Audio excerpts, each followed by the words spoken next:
Though it may be known as America's pastime, baseball has spread across the world. Though the MLB is trying to come back, there is still some money to be made overseas, and Greg Peterson is going worldwide to hit a grand slam for your bankroll. From the return of baseball in the States to daily KBO picks, all the bases covered on the Baseball Betting Podcast with Greg Peterson. So here is the International King of Swing. Special hello and welcome to lovely Las Vegas for the Baseball Betting Podcast with myself, Greg Peterson. We have got a terrific podcast for you as we're going to have someone on a baseball podcast whose Twitter handle is @ChartingHockey. Yes, that'd be Sean Tierney that's joining me. He does a great job with The Athletic, his own website, chartinghockey.com. He, much like myself, with his main beat being the NHL, my main beat this time of year being the MLB. We're both currently without our main league, so he, much like myself, has picked up the KBO. He's doing his projected win percentages for every single game in the KBO. So we're going to be talking about how he's been able to formulate all those graphs, how he's been able to take a look at the league. So we're going to have a lot of fun with that. And in the final segment, I'm going to give you a side and total on every game on today's Las Vegas betting board as we touch them all. Always love being able to answer your Twitter questions as well. You can fire them into the timeline @Junior_D1. If you send them via direct message, aka DM, well, letters DM to mean does not matter, but if you send them into the timeline, more than happy to give you guys an answer. Did not get in any today, but with that said, we did not have a podcast yesterday. There just wasn't a whole lot going on. We're just right now in limbo with regards to the MLB. All the 100 million billion pages of things that needs to happen for things to stay cleanly, for our baseball players to be able to get back out on the field and everything like that. And let's face it, we're just sort of in the dead period until we know exactly what leagues we're going to be getting, because there's no way you could really do odds to win the NL Central if we don't know whether or not there's going to be an NL Central. But what we do know is that there were some KBO games played late Saturday night / early Sunday morning. So let's take a look back at what we saw from the KBO over the weekend, try to find some trends and get to know these teams a little bit better. Games from yesterday is Greg buzzing about. Here is the rowdy recap. The KBO over trend continued over the weekend as nearly 60% of games in the KBO have went over so far this year, and the lone under was played between the Lotte Giants and the Hanwha Eagles, and the Eagles, they've played only one over so far this year. They've had one game in which the total between they and their opponents has went north of 9, and this one landed on 9 as Hanwha was able to get a 5-4 win in 11 innings for the Eagles. They scored 4 out of their 5 runs in the first 4 innings of the game. And for Hanwha, this is a team that I believe has 3 home runs so far this year. And for Lotte, they got all their runs via the home run, a 2-run home run, and then a few solo shots as Dixon Machado wound up going yard. Han Dong-hee wound up going yard as Jun Woo also was able to go and leave the building. As for Hanwha, this is a team that's actually been pretty solid out of the bullpen, but in this game, they were a little bit shaky. They give the team a combined 4 innings. They gave up 3 runs, but what you had to like was Kim Min-woo, a guy that wound up having a 6.75 ERA last year, split time as a reliever and a starter. He was rock solid in this one. 7 innings pitch. He gives up 1 run. That was a solo shot, 6 strikeouts, so he was able to get the job done. And then for the Lotte Giants, this was a bullpen game for them as nobody wound up going north of 2 1/3 innings in this one, but they were actually able to get the job done quite well, because even though they gave up 5 runs, the 3 runs that Lee Sung-han wound up giving up were all unearned runs, so they only gave up 2 earned runs in a bullpen game. So that was pretty good for them, and they've been doing a good job of being able to put up runs. They've scored at least 4 runs in all but one of their games so far this year. So big takeaway there. The NC Dinos, this team just continues to be a machine, and the team that they wound up knocking off on Sunday morning, the SK Wyverns, they're going in the opposite direction as the Dinos now 10-1, the SK Wyverns 1-10. NC winds up getting the win by a count of 11-5. And for the Dinos, the offense was in a little bit of a rut. They had played, I believe, 4 straight unders going into this game, but they were really able to erupt in this one. You know it's going well when Aaron Altherr, who is known on this podcast as Aaron Alterable, winds up going yard. That was his 2nd home run of the year. And Park Min-woo, who had been missing for part of the series against SK, he was back in the lineup at the leadoff spot. He had 2 hits. He went yard in this one. Na Sung Bum also connected for a home run. That was his 4th 4th of the campaign. That is as many home runs as he had all of last year. Now, truth be told, he only played 23 games last year due to injury, but with that said, he certainly has been able to get the job done. And for the NC Dinos, Drew Rachinski, he wasn't great, but he was able to get out of trouble. He wound up giving up a grand total of 8 hits over the course of 6 innings, but they were scattered hits. He gave up 2 earned runs. Sung Mungi, he wound up giving up 3 runs out of the bullpen, but for the Wyverns, just nothing was going right in this one. Biek Sung-gon, he wound up going 3 innings. He gave up 4 runs, all of which were earned, including 2 home runs. Park Hee-seo came out of the bullpen, and he gave up 2 home runs himself, as the bullpen wound up giving up a combined 7 runs over the course of 6 innings. It just has not been going well for the Wyverns. Reason why they're at the bottom of the KBO so far. The Doosan Bears, who wound up winning the KBO last year, they are now in 2nd place when it comes to the KBO behind the NC Dinos. They get a 6-4 win over the Kia Tigers. Aaron Brooks, he certainly was not shooting layups in this one as he wound up going 5 1/3 innings. He gave up 5 runs, 4 of which were earned. Just a whole bunch of contact in this one as Doosan was able to get 11 hits off of him. Bullpen from there actually was not too bad. They gave up 1 run over the course of 3 2/3 innings. And Kia, if you wound up having this game under, they let you down in the 9th inning because they were able to score 3 runs. Preston Tucker comes up with the bases loaded in the bottom of the 9th. He had already hit a home run previously in this game as he is now hitting for the year .444 with 5 home runs. That's tied for the KBO lead, but he wound up just harmlessly getting it out in this one as the Kia Tigers also have been able to get a lot out of Chano Park. He wound up having 2 hits in this one. And for the Doosan Bears, how about Jose Miguel Fernandez going 2 of 5? He's now hitting .479 on-base percentage, north of .500 for the year. And for the Doosan Bears, what was really impressive is that hitters 7 through 9, a combined 7 hits in this one. Doosan just continuing their offensive performances. I believe that in each of their last 7 games, they have not played a single under. At the very least, it's 6-0-1, if not 7-0 to the over. The Samsung Lions, they got themselves in a lot of trouble as Ben Lively wound up only being able to give the team 1 inning in this one, and as a result, the KT Wiz, better known as the Smiling Blobs, were able to get a 9-2 win. For Lively, he wound up leaving with a hand injury in the top of the 2nd inning. He gave up 2 runs before he departed. That meant that it turned into a bullpen game for Samsung, and the bullpen, well, they didn't necessarily perform up to snuff. They wound up going a combined 7 innings in this one. They gave up 7 runs, 6 of which were earned. And for our good friends, the Smiling Blobs, they were able to get a home run off the bat of King Beck Ho. This was a hit that wound up giving him 4 for the campaign, all right, with regards to home runs. 20-year-old that seems to be really rising out there in the KBO, and the KT Wiz, aka Smiling Blobs, got it done with their main player, Mel Rojas, not getting a single hit in this one. And for Samsung, the well just ran dry in this one. The 4 and 5 hitters gave the team a combined 4 hits. Past that, you weren't able to get a whole lot of production out of this team. And then the Kiwoom Heroes were able to take down the LG Twins by a count of 9-4. In this one for Kiwoom, how about Eric Jokic? He was absolutely terrific in this one. He goes 6 innings. He doesn't give up a single run. Now has a .53 ERA. That is the best ERA in the KBO among starters that have went 9+ innings so far this year. 6 innings of 2-hit baseball. Bullpen from there let him down a little bit. They wound up giving up 4 runs, but the lead was very comfortable because Cha Woon Chan wound up going in this one 4 innings for LG. He gave up 5 runs, all of which were earned. And then Yogan Wook wound up giving up not 1 but 2 home runs out of the bullpen as it was just a hit parade for the Kiwoom Heroes, who, by the way, they currently do not have an American-born player in the actual fielding lineup because Taylor Motter, who we remember, he was a Motter of being just absolutely terrible when he was with the Seattle Mariners, hit below 200 in the AA. He is now in the minor leagues of the KBO. He stinks that bad, but you know who doesn't stink? The 1 through 3 hitters of Kiwoom, as in this one, a combined 9 hits for them. You wound up seeing Lee Jung-ho leave the building. He had a home run. So Kyung Chang wound up being able to get a home run himself. He had 3 RBI. And then you had Byung-ho Park, who wound up having only 1 hit. He's actually been off to a little bit of a rough start this year. He's hitting below 250, but it helps when you've got Dong-Won Park leaving the building as well. This is the catcher for the Kiwoom Heroes, and he's been able to get things going. 2 home runs. So he has really been able to help out Kiwoom as they were able to get a big win after losing that doubleheader against LG, and that is what we all noticed from the KBO over the weekend. Certainly has been a little bit of an over league, and another man that has been keeping up with the KBO, doing a great job of being able to chart everything with projected win percentages and everything like that.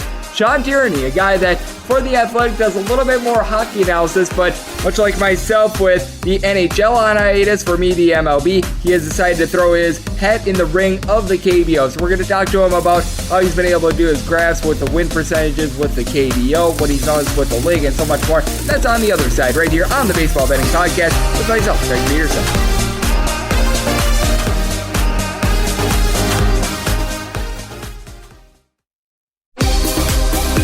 Greg is calling in a pinch hitter from the Overtime Network hotline. All right, and we are back here in lovely Las Vegas for the Baseball Betting Podcast with myself, Greg Peterson. It is a pleasure to be joined by our next guest. Typically, on a baseball podcast, you don't have on someone whose Twitter handle is @ChartingHockey, but as we know, these are very strange times, and this is a man that, much like myself, he has gotten to know a lot about the KBO. If you take a look on his Twitter feed, you're going to find a whole bunch of graphs when it comes to the KBO. This man does a lot of it when it comes to hockey, but he is in transition right now, as much like the MLB, the NHL is on hiatus, as it is Sean Tierney, who does a great job with The Athletic, chartinghockey.ca, and so much more. And Sean, great to have you aboard. How are you? I'm doing well, Greg. Thanks for having me on. Like you said, I think my handle might not suggest I'm the right person for the job, but in these strange times, we've all transitioned, and I just feel so grateful that there's some live sports going on and something new to dig into for me. I am right there with you, and I absolutely love the graphs that you set up. I know that about an hour before you came on this podcast, you were doing your game predictor for everything that's going to be going down, still strange to say, Tuesday morning at 2:30 a.m. Pacific, but you got sort of a win percentage for all these teams that are going to be playing in these games for Tuesday. And how have you gone about doing the analytics for the KBO? Because I'm very intrigued, since all the graphs look very nice and they seem to be very, very well thought. Thanks. For me, I was starting pretty much fresh. I'm a big MLB fan. I've always been a big Blue Jays fan. Up here in Canada, we all are. And so the baseball part is always something that I've had a lot of interest in. So, keeping up on Fangraphs and Baseball Reference and always sort of having those touch points for the stats angle. The KBO is brand new to me. And so there's some great work being done creating primers on all sort of the standard websites looking for sports content right now. So I dove into those, sort of as their season was getting ready to go. And then to create things like, the charts that you're seeing, charting the teams, a lot of it you can grab from the league's own websites where they do publish some data that you can grab. In terms of setting up something like the game probabilities, it works a lot like what I do in hockey or in other sports where, you're just sort of looking for performance from last season, weighting it as we go with performance so far this season. For me, I'm breaking it down to the player level. So I've been able to come up with a basic version of WAR for last year and then for this year and sort of moving players in and out. And, in the end, it's not as tight as it would be for something in the NHL, something where I spent years and years looking. But it's something that's, pretty good and that I'm learning a lot about every day. And, as the sample has grown, as we get into sort of 10, 12 games for these teams, everything's kind of settling into a range that feels pretty good. So it's a big learning curve, but it's been, exciting. And then, given the state of the world, having a live sport is just, such a savior right now. Oh, I am right there with you. I am dying for anything at this point. I mean, we had a skins match in golf a few days ago, and it's like, oh, thank goodness. We finally have guys out there on the course hitting golf balls. So, I mean, it's just anything at this point, as we do have Sean Tierney joining me right here on the podcast. And Sean, one thing that I know about the KBO is compared to other leagues like the NHL, NBA, NFL, and everything like that, most of these leagues have between 30 and 32 teams. The KBO only has 10. How much easier was it to be able to get things set up for a 10-team league as compared to one that has like 30-plus teams? Because I have to think that that's a big reason why you were able to get things down so quickly as well. Yeah, absolutely. I love the NHL or MLB or whatever where you have 30, 32 teams where you get that range because you get lots of difference in some of the stat ranges that you'd be looking at. But if you're talking about starting from the ground up and building something like I've been for the KBO, the fact that there's only 10 teams, and it just makes it manageable. So, at first I was just trying to make sure I have all the right names attached to the right rosters in the spreadsheets I was building. And, even just figuring out who plays left field and who's a catcher. And it was that level of stuff for me at first. And so, the fact that it's only 10 teams, you're looking at, 90 starting hitters in any given day. They also all play every single day following basically the same schedule, which it brings some uniformity to it. It makes it pretty digestible. And then for me, I think another thing that's sort of been a nice hook is that they do have 2 or 3 North American players on each roster, and just as kind of a mental anchor for me, knowing which 2 or 3 names that I recognize from, North American baseball, it makes it easier to sort of associate the new names I'm learning with the right team. So I think the fact that it's 10 teams has been really crucial, and I wouldn't have felt confident about jumping into something 3 times the size like we normally see, but 10 teams is just perfect. Yeah, I do think that that's a very good point that you bring up, as I do remember some of these names from playing in the MLB, like Odricy Martespagne, guys like this, Aaron Altera, or as I call him on this podcast, Aaron Alterable, who's currently hitting, I believe, below the Mendoza line for the NC Dinos, so things are not necessarily going great there. And speaking of guys that have overachieved and underachieved, what has been so far the biggest takeaway that you've had with the KBO so far this year? Because I do feel like the NC Dinos clearly proving themselves to be a very good team. I just don't think that they're going to be able to keep this up. And the SK Wyverns, they're not going to be able to duplicate what they did last year, very nearly making the Korean Baseball World Series. But at the same time, I don't think that they're as bad as the one win that they currently have as well.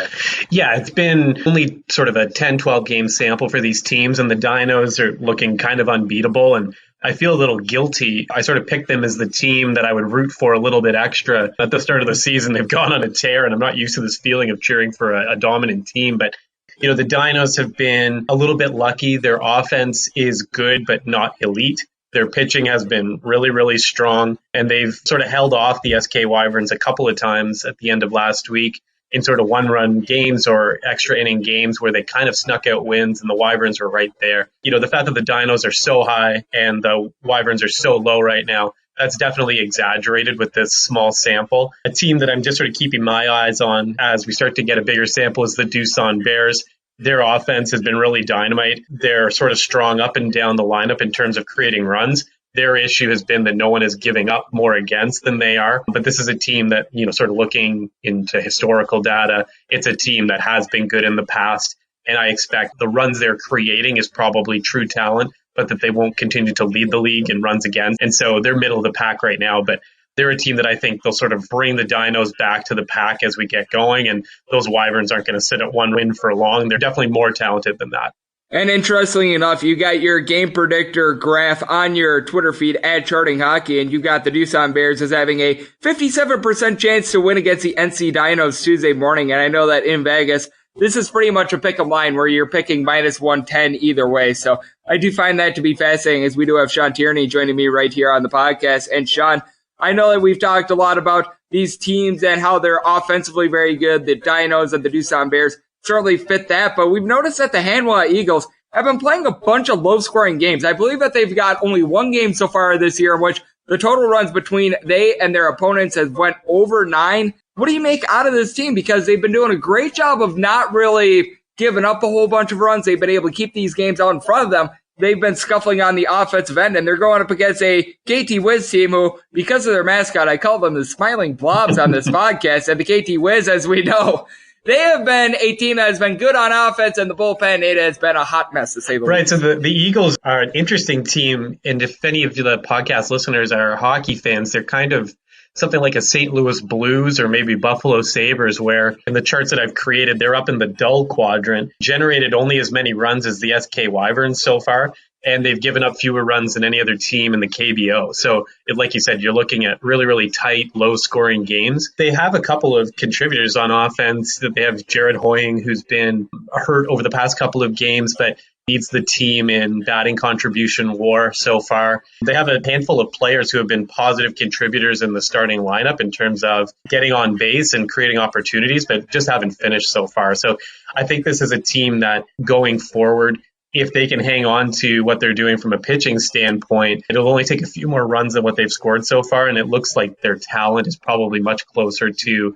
3rd, 4th, 5th in the league than sort of hanging around the bottom. But a really intriguing team, if not a really exciting team to watch in the early going. Yeah, I'm right there with you. And I just think that this is such an interesting league in general, because we've also got two teams that they've been going in opposite directions the past week or so, but I think that this is going to be a good matchup between the Samsung Lions and the LG Twins. You have the Twins with a 58% chance of winning. They're going to be bringing out their I'm Chu Ku, and it's going to be him going up against David Buchanan. I think that David Buchanan is a guy that we just don't know what he's going to do right now, because in the Japanese League a few years ago, he was okay. He wasn't great. He wasn't awful. In his first start against the NC Dinos, he got roughed up. In his second start, he looked amazing. And I just think that this is an interesting Samsung Lions team, because they wound up having to use their entire bullpen when they wound up having Ben Lively go down on Sunday. And I think that out of all the teams in the KBO right now,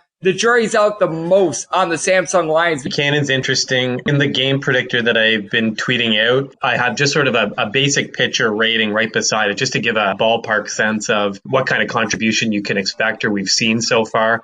And when we're looking at the next slate of games, David Buchanan's got a sideways arrow. So it's just like you said, sort of a mixed bag in terms of what to expect from him so far.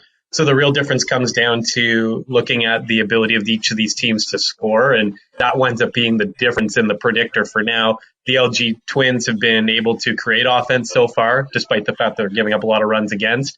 And the Lions give up about as much as the Twins do, or we expect them to, but they just have had major trouble scoring. And so Buchanan doesn't give me a lot of reason to be excited for their chances to get over the Twins in this one. But, I think LG is one of those teams that's got enough offense going and a strong starting pitcher going for them in this matchup. So I like them as one of the stronger choices on the board for the early morning games. Yeah, it should be very fascinating to see what happens with Samsung, not just tonight, but moving forward, because like I said, this is a team that I think is a little bit more unpredictable. And is there any other big takeaways that you've had from the KBO in the first 2 weeks of the season? Because like I said, we're both sort of getting into this a little bit fresh. We've both been really doing a nice deep dive on the league. It's been so interesting to watch everything right now. And I would say my big takeaway is I expected it to be a little bit lower scoring, because you have a lot of guys that they weren't hitting a bunch of home runs last year. We've noticed that the home run rate has went way up this year. It was something like 1.4 last year. It's hovering right around 2.1, 2.2 per game this year. I think that that's the biggest storyline, in my opinion, in the KBO. Right. I was going to say the same thing. And before jumping on with you, I was reading an article where they were talking about the increase in rate and trying to figure out, they had de-juiced the ball going into last year, trying to sort of balance out the scoring and, sort of discussions around, is the ball juiced again? And it doesn't seem like it is, but it's a small sample, but the scoring is definitely up and the home runs are up, which, as a new fan to the league is exciting for me. I think maybe just another takeaway, and I try not to get too stuck on the North American names, because the league is filled with all sorts of great players from all around. Just Preston Tucker off to such a hot start, and I keep reading all of their names sort of backwards as we go because I have them arranged for the Korean format. But he's been just absolutely raking so far, hitting right around 500 and hitting home runs sort of every other game in the early going so far. So he's a name that I'm keeping my eye on in the early going. Is he somebody who can keep this up? Certainly has been a major influence so far for the Kia Tigers. So just sort of a name that's kind of ringing in my head as the season gets started, to see if he can keep it up. I'm right there with you. And Sean, I would like to close it up with this. Obviously, you're still keeping up with everything when it comes to the NHL. We're in hiatus with that, much like I'm in hiatus with college basketball, the MLB, and all that good stuff. But you're doing a great job of breaking down the KBO. You're doing a great job of staying in the bullpen for when, not if, but when the NHL comes back into our lives. So let the good people at home just know a little bit more about what you're doing right now, future plans, and how they can get a little bit more of your work. Yeah, so normally I'm a hockey-focused account, as @Charting Hockey kind of gives away. So once we get NHL back, I'll be ready to go and just sort of chomping at the bit to dig back in and get some of those playoff matchups that it looks like we're getting closer and closer to having a solution for. But I've really loved getting into the KBO. So @Charting Hockey and chartinghockey.ca is going to remain a hockey-focused site. But the things I'm making for the KBO, I'll continue those all the way through this season for sure. Just sort of really enjoying it myself, and great to have a different sport to branch out to. And now that people are sort of hanging around the charts or checking into it, it's something that I'm want to stay committed to through the entire season. So chartinghockey.ca, but it'll have baseball content going forward as well. Yep, like I said, I didn't think on this baseball podcast we would have someone with the Twitter handle @Charting Hockey, but Sean has been doing an absolutely terrific job of keeping up with everything KBO. Like I said, he's doing a fantastic job of rolling with the punches with the NHL with him. So big thanks to Sean for joining me right here on the Baseball Betting Podcast. And coming up next, it is that time in which I give you a side and total on every game for the Tuesday morning KBO board as we touch them all. Welcome back to the Baseball Betting Podcast with Greg Peterson as we're off to a quality start, and now it's time to walk it off in a grand fashion. All right, and we are back here in lovely Las Vegas for the Baseball Betting Podcast with myself, Greg Peterson. Big thanks to Sean Tierney of The Athletic, of Charting Hockey, and so many other publications for joining me in the last segment. Good to see someone else diving into the KBO with North American Sports on hiatus, and he's doing a great job with all of his graphs, projected win percentages, and everything like that in the KBO. So, pleasure to get him on. It's always a pleasure to give you guys a side and total on every game on the Las Vegas betting board, and we're going to be doing so for the KBO today in a little something I like to call Touch 'em All. If a game is listed on the betting board, Greg has a side and a total on it, so it is time to touch 'em all. Note that any changes that are made to these plays will be listed up on my Twitter feed at @G_D1. As per usual, I do throw out there the disclaimer that at pretty much every place that I've seen other than Pinnacle, you are betting on the team. You are not going to be able to bet pitcher dependent on these games, which is different than most of what you see when you're able to bet baseball during the MLB regular season. So I always want to throw out there that little disclaimer. There are a couple differences when it comes to the KBO as compared to the MLB, but we have been doing a great job of rolling with the punches, and we're going to get started here going in Las Vegas rotation order with 304-689, 304-690. The Doosan Bears are going to be playing against the NC Dinos. Pretty much everywhere, offshore, Las Vegas, what have you, this is a pick'em game. NC Dinos minus 110. Doosan Bears, minus 110. Makes things nice and easy on me. Total on this game is 10. The over has a little bit of varying juice depending on where you look. Anywhere between minus 105 and minus 115. Same goes the under. Anywhere between minus 105 and minus 115. For the Doosan Bears, it's going to be Lee Young-ha taking the mound. And for the NC Dinos, it is going to be former Baltimore Orioles, not so great, Mike Wright towing the rubber. And Mr. Wright was very right in his last start against the KT Wiz, aka the KT Smiling Blobs. He won 6 innings of one-run baseball. This is his first year in the KBO. And then when you take a look at the flip side for Lee Young-ha, he is a stalwart when it comes to KBO. A combined record of 28-7 ever since the beginning of the 2018 season. This is not a guy that is necessarily going to give you the world's greatest length. He was stretched out a little bit more as a starter. He's just 22 years old, but he has been able to do a much better job recently of being able to keep games out in front of him. You take a look at his last 10 starts dating back to the 2019 season, a 2.12 ERA. He's been able to go 6+ a little bit more. Walks can be an issue. He issued 6 free passes in the team's last game against the Lotte Giants, but with that said, I do think that he is going to wind up settling down. Last year he gave up 61 walks over the course of 163 and a third innings, but other than that outing against Lotte that he had a couple days ago, he's been doing a better job with his command, and we know this about Doosan. They have really been lighting it up when it comes to offense. They have scored 10+ runs between they and their opponents combined in each out of the last 9 games. I mean, it has been absolutely insane. O.J. Ill, along with Jose Miguel Fernandez and Kim Jae-hwan. That is the top, in my opinion, 2 through 4 lineup that you're going to find in the KBO. Fernandez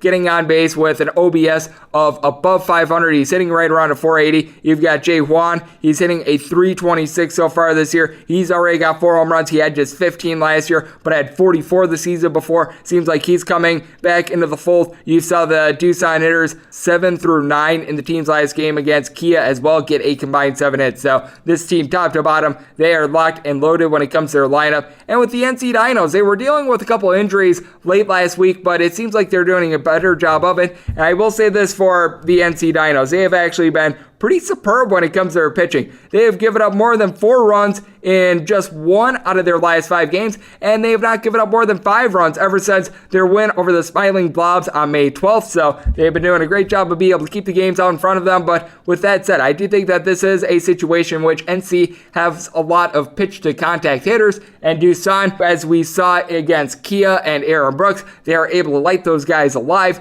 With NC, I think that their bullpen is due for a little bit of regression, but you gotta love what Parkman Wu is doing in the lineup for this team. He's hitting a 432. He's already gone deep once so far this year. He's got great wheels. I like the fact that he's back in the lineup. Na Sung Bum has 4 home runs for this team. He had 4 home runs all of last year, but that was due to the fact that he was banged up. He does a great job of getting on base.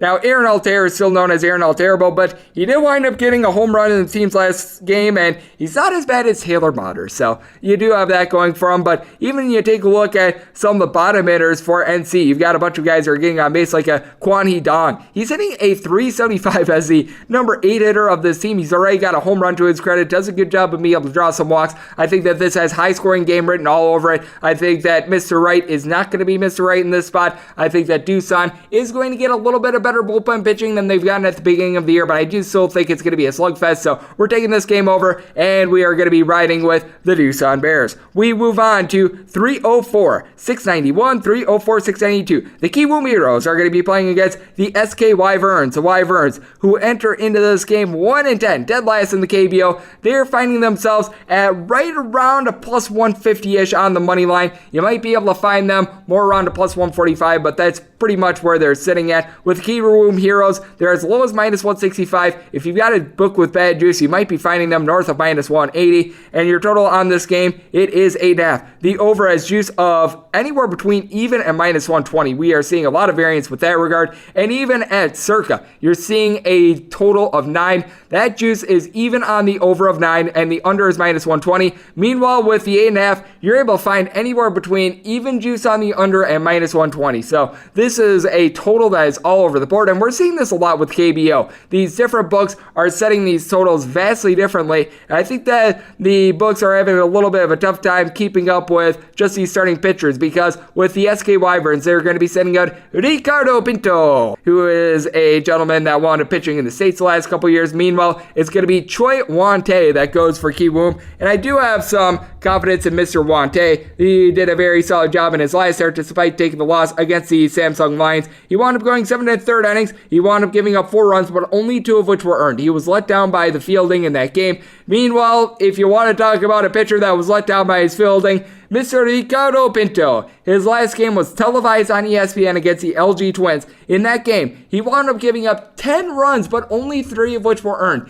He gave up 7 unearned runs in an inning, and there was no mound visit by the SK Wyverns. It seems like this coaching staff has absolutely no idea what they were doing, because Ricardo Pinto, you could tell that he was very mad. He's got some electrifying stuff. He was just getting absolutely no help from the fielding. The catcher, the manager, his mama, nobody came out there to say, dude, you are getting just completely screwed over here. It's okay. We will hold down the fort for you. And with the SK Wyverns, this is a bunch that they have really been scuffling on offense, and I think that's putting it very politely. They've not exceeded 5 runs over the last week and a half. Last time they did so was against the Lotte Giants, in which they hung an 8 spot, losing that game 9-8 on May 8th. But with that said, with the Wyverns, you've got to think at some point this is a team that's going to be able to pick it up. You've got someone in Jamie Romack that had 29 home runs last year. He's only got 1 home run so far this year. 293 batting average is not bad, but you got to think that at some point he is going to be able to do a little bit more of something. But I will say this, they've got Han Dong Min, and this is someone that's hitting at 351.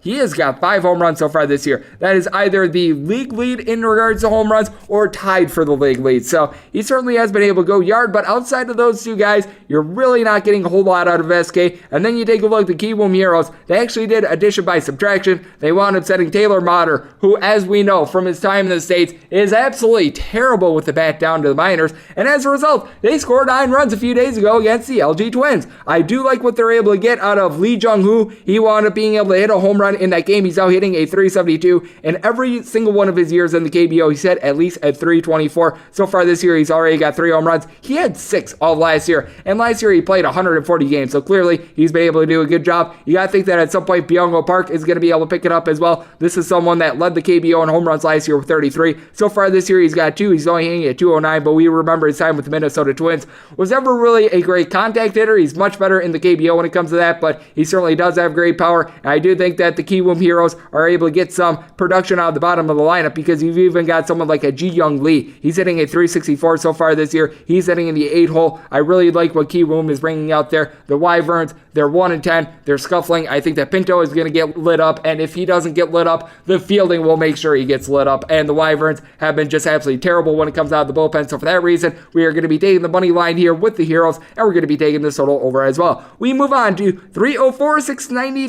304-694. The Hanwha Eagles are going to be hitting the road, and they are going to be facing off against our good friends, the KT Wiz, aka the KT Smiling Blobs. And with the Eagles, you're going to be getting a little bit of a range with regards to this price, anywhere between plus 140 and plus 152. Meanwhile, with our good friends, the Smiling Blobs, you're going to find them as low as minus 160. If you got a book with bad juice, you might be finding them right around minus 180. And your total on this game, it is anywhere between 9 and 9.5. With the 9, the over is just a minus 120. The under is even. And if you've got a 9.5, flip it. The over is even on 9.5. The under is minus 120. And this is a spot in which I do have to be taking a look at the under, because I mentioned it in the last segment. The Eagles have played just one game in which a combined total between they and their opponents have went above 9 so far this year. This is a team that's dead last when it comes to hitting home runs in the KBO, and they've got Zhangxi Huan going for them. Meanwhile, it's William Cuevas, who is going to be pitching for the KT Smiling Blobs, and Mr. Cuevas wound up spending the 2019 season in the KBO, and this is someone that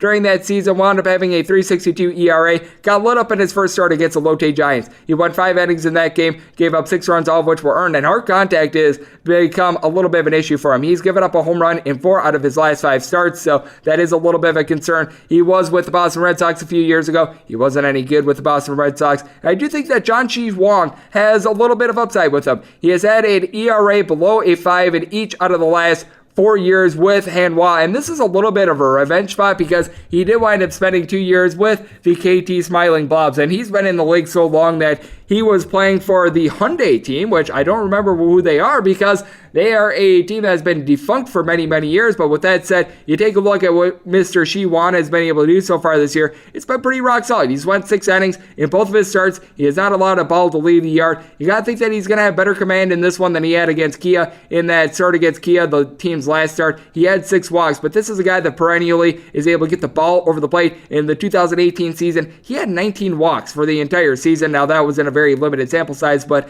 I do like what I'm seeing there. And the bullpen of Hanwha has been pretty solid. The KT Smiling Blobs, they have not had a very good bullpen, but you take a look at Hanwha. This is a team that is dealing with a little bit of injury as their main position player when it comes to American-born players in Jared Hoying. He has been missing in the lineup for the last couple games, so that means that Sung-Yul Lee has had to really pick up the slack for this team. He's sitting right around at 300 for the bunch. He's been able to do a solid job, but right now he has as many home runs as Greg Peterson. He's hit 21 plus home runs in each of the team's last 3 seasons, but he's up there in age. He's 35 years old. Jung Jin Ho is someone that's at the top of the lineup, and he's hitting a 289 so far this year, but the wells went a little bit dry for him. He wound up having 0 hits in the team's game on Saturday against Lotte, went 1 of 5 in the team's next game as well, so he has been having a little bit of a struggle. He came over from Doosan in the offseason, and then when you take a look at the other side for the Smiling Blobs, Metal Rojas has been able to do a good job hitting right around 400, but I do feel like there's going to be a little bit of regression there. Kang Baek Ho is one of the up-and-coming players in the KBO, in my opinion, 20 years old. He's hitting 333. He's already went deep 4 times, but I do think that this is a spot in which Hanwha is going to be able to keep the game out in front of them. I don't have a lot of faith in Cuevas, and I have a lot more faith in the Hanwha bullpen than I do the KT Smiling Blobs. I think that this is going to be a lower scoring game. I think that the Eagles get the job done with that bullpen. So we're going to be taking the Eagles. We are fading the Smiling Blobs,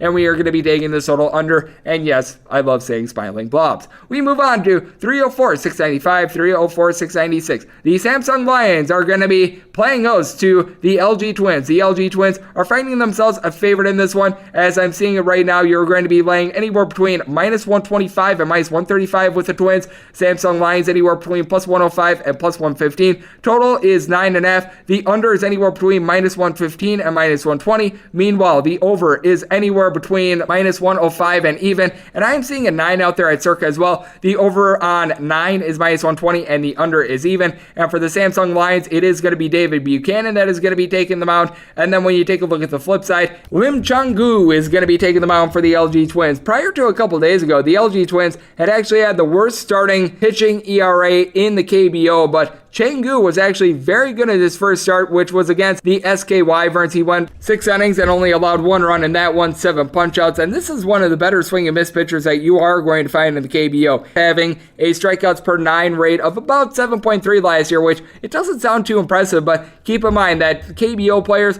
they strike out at a rate of more like 6.5 strikeouts per 9 innings, whereas in Major League Baseball, it's more around 9, so that's a little bit of perspective there. And with the LG Twins, the bullpen, it has been a little bit hit or miss. It wasn't necessarily great against the Kiwoom Heroes on Sunday, but in the doubleheader, it was very good. And for the Samsung Lions, you got to think that that day of rest was very good because unexpectedly, their game on Sunday became a bullpen game with Ben Lively leaving the game in the second inning. But you got to think that David Buchanan is going to be able to give this team a lot of good innings. You take a look at what he did in the team's second start against the Kiwoom Heroes. 7 innings, gave up 2 hits, 8 punch-outs. This is a guy that even at Major League Baseball was only getting about 5.5 strikeouts per 9 innings. So that was a little bit unexpected, but he does a very good job of command. Just 2 walks in 13 innings so far this year. He was very much a similar player in the Japanese league as well. He's going to pitch to contact, but he's going to keep the game out in front of him. For LG, you certainly do have a guy by the name of the hitting machine on this team.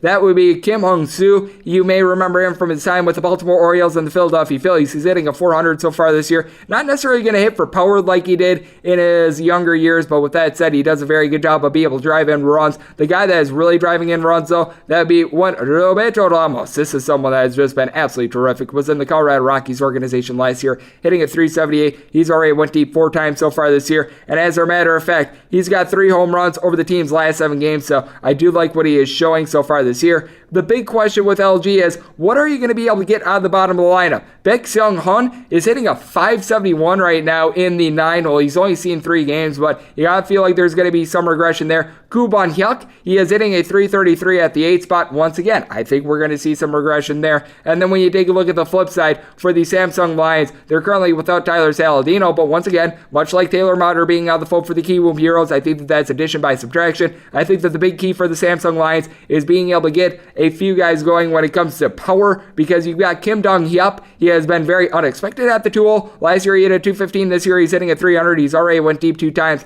I do think that that's going to fall back to the fold a little bit, but then you take a look at more of the 4-hitter in Lee Song-hyuk. He is hitting only .215 so far this year. He does have 2 home runs, but it's been very much scattered power, so I think that it is going to be very fascinating to see what happens here. Tyler Saladino wound up pitch hitting in the team's last game, so I'm sort of counting on him being used in a little bit more of a limited role, and I do think that this is going to be a lower scoring game, but with that said, I have a little bit more faith in Mr. Buchanan than I do Mr. Chung-gu, so for that reason, we are going to be taking the Samsung Lions, and we're going to be taking the total under, and the last game on the Las Vegas betting board is 304-697, 304-698. The Kia Tigers are going to be playing host to the Giants of Lotte. With the Lotte Giants, they are finding themselves a favorite in the spot. They are going to be as low as -115. You might find them as high as -125, which means that the Kia Tigers, they are anywhere between -105 and +105 if you add juice with -110 as a pick'em. And the total on this game, it is at 10.5. The over is anywhere between -110 and -125. That makes the under anywhere between -110 and +105.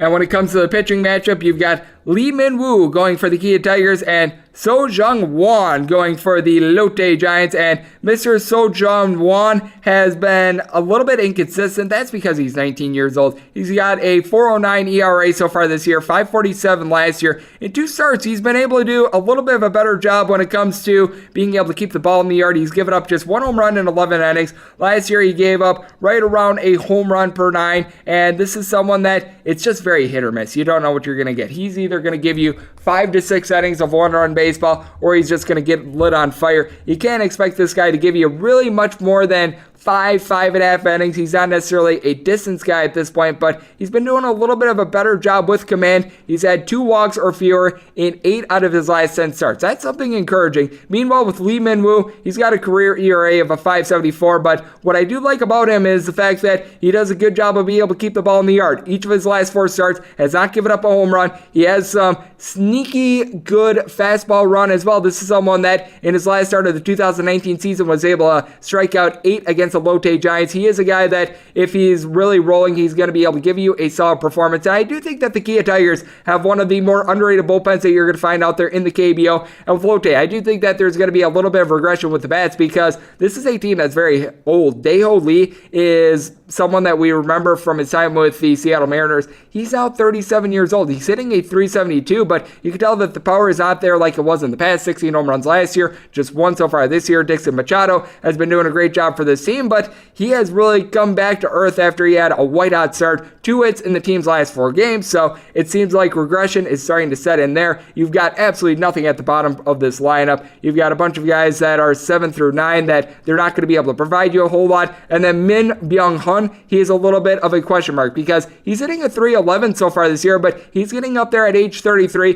1 hit over the team's last 3 games, so I think that he's starting to find a little bit more of his watermark. And then when you take a look at the flip side, I am very encouraged by what I've seen out of the Kia Tigers so far this year, because with Kia, Preston Tucker is absolutely lighting it up. 5 home runs so far this year. He has been absolutely terrific in that regard. Channel Park might have the best glove that I've seen in the KBO so far this year. He's hitting at 271. This is a guy with some wheels, got 39 stolen bases last year, 24 years old. In my opinion, one of the more underrated players that you're going to find in the KBO. Now the big thing with them is being able to get something out of Choi Hung Woo. He is 36 years old, so he's up there in years. He has hit just 1 home run so far this year. You got to think that he is starting to regress a little bit. He is hitting at 260, so he's sort of like the KBO version of Miguel Cabrera. The power isn't quite there. He's still able to get seeing eye singles though. And the bottom of the lineup for Kia, much like it is on the flip side for Lotte, it is lacking a little bit something, which is why I am going to be going with the under, but I trust in the Kia Tigers bullpen a little bit more. I do think that Lotte got off to a little bit of a better start than many people thought, and I think that it is going to regress to the mean a little bit. So for that reason, we're taking Kia and the under, and that will wrap things up for the Baseball Betting Podcast on this